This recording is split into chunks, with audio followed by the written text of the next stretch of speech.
Supreme Commander J, J if I may call you. My name is Haley Rowley. We have not been formally introduced, so hi. You chose me to be your new administrator here on our developing moon. I hope to do you proud, and I am very honored to be here today. I do apologize for the funky layout. I'm the only one here in the office, so I'm working with the best that I have. On Earth, it is well recorded that imprisonment and incarceration is very expensive. It's very costly to the government and to everyday people. Taxpayers pay a bunch of money every year. In 2019, there was actually a study conducting how much money taxpayers spend. It was $80 billion in 2019 to house 2.3 million offenders. I personally don't think that the burden should rely so heavily on the individual. I think we need to figure out a new system so that way the prisons and jails and correctional based facilities can actually pay for themselves, or at least ease some of the burden felt by the taxpayers. And that being said, there are a bunch of hidden costs associated with incarceration that we don't think of, especially when we don't have family that are incarcerated ourselves. Transportation is a huge cost on a family. A lot of facilities are further away than a community, so people have to travel great distances to get there. This means taking time off of work. This means transportation costs, tolls, gas, fuel. There's a lot of costs associated there. Commissary items from the commissary store, which we both know is a store that sells luxuries and extra necessities that the state doesn't provide. The state provides clothing and food and hygiene care, but sometimes it's not enough. For some people, especially around the Christmas time, they're sending all of the money they have to their loved ones behind bars. We need to figure out a new system. This should not be allowed. We need to figure out a new way to pay for this. There are other hidden costs, not just monetary costs. Someone being behind bars, they really miss out on priceless family moments. There's a lot of things that they miss out on.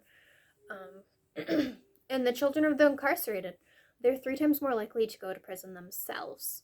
3 times more likely to go to prison.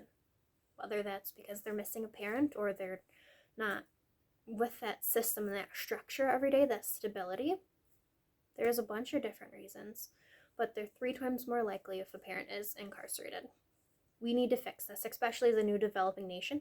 I feel like it is our responsibility to correct the mistakes and do what we can for the society and community as a whole. We need to build those bridges and strengthen our ties to the community as a whole.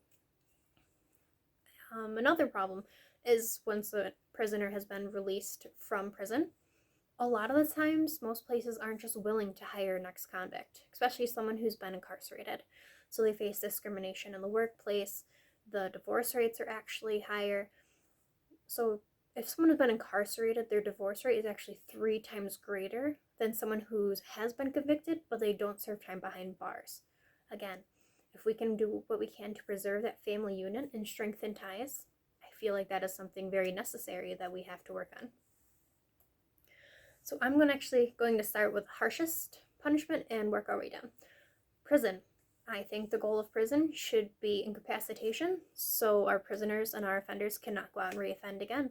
We know the community is safe while they're behind bars, and I want the institution to be a deterrent. The institution itself, I want it to be a last resort. I want there to be no privileges. I think they deserve rights, as everyone should. They should have meals, medical services readily available. They should have legal counsel, and they should have enough product or time to have proper hygiene.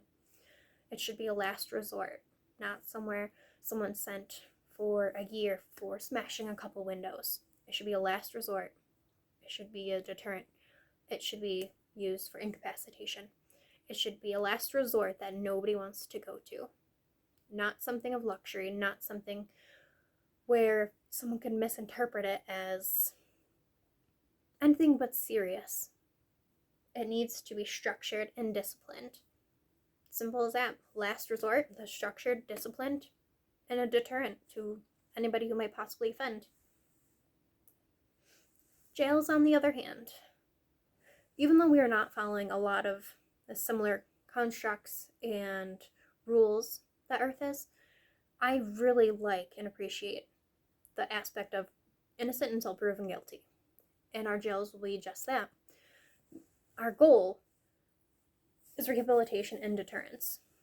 Again, once they're in there, if they're innocent until proven guilty, they should not be treated like they would if they're in prison.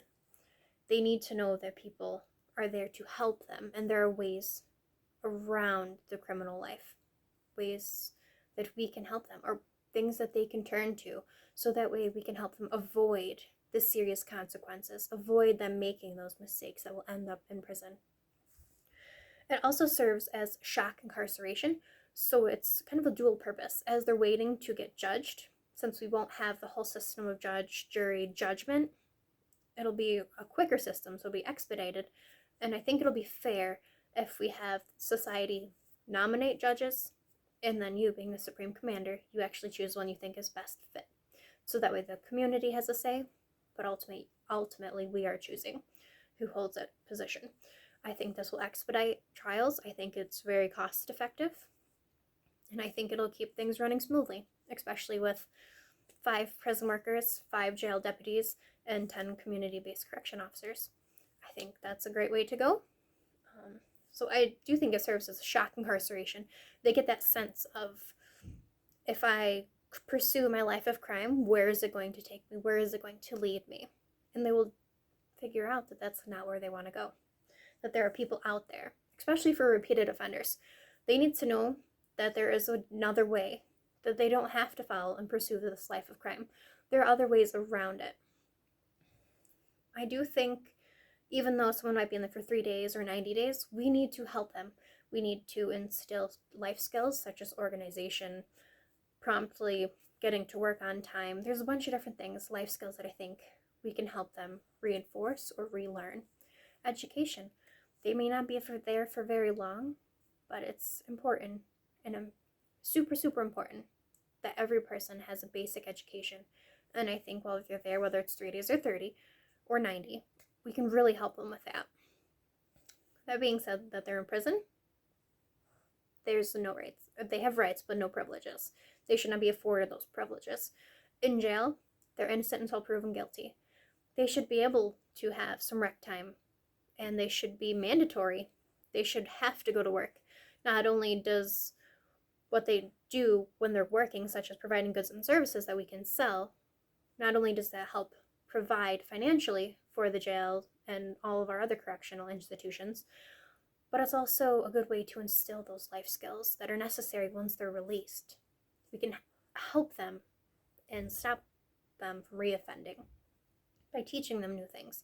Communication, I think that we should be able to afford them communication with the outside world. They need to know that there's people still out there that care about them and that are willing to help them when they're released.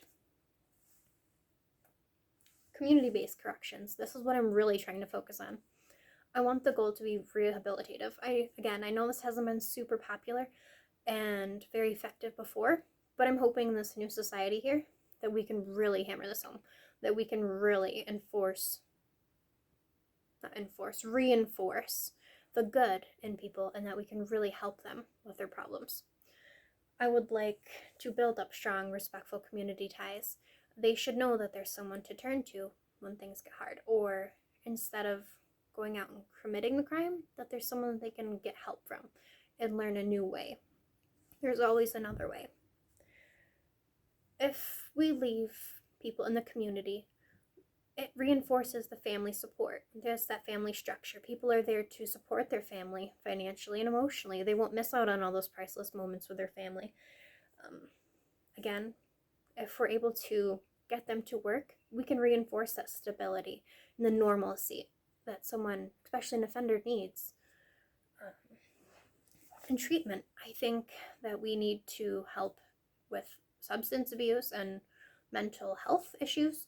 As we both know, a lot of our people that are arrested, hopefully it drops down, but a lot of people that are arrested have substance abuse issues or mental health issues, and I really hope we can get them the treatment they need.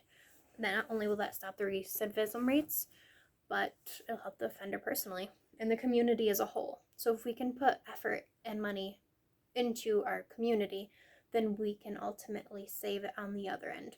We can stop them from, we can prevent them and help them, give them extra tools so that way there's another way. They don't have to turn to that crime. Ultimately, community-based corrections is the way to go.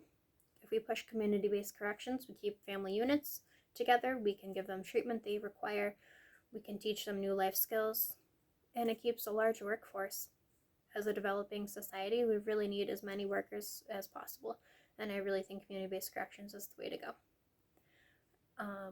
We will be very adaptive, so give me some feedback, and we will learn, adapt, research, poll, and survey our community as a whole, people in the community, organizations, victims, the perpetrators, everything.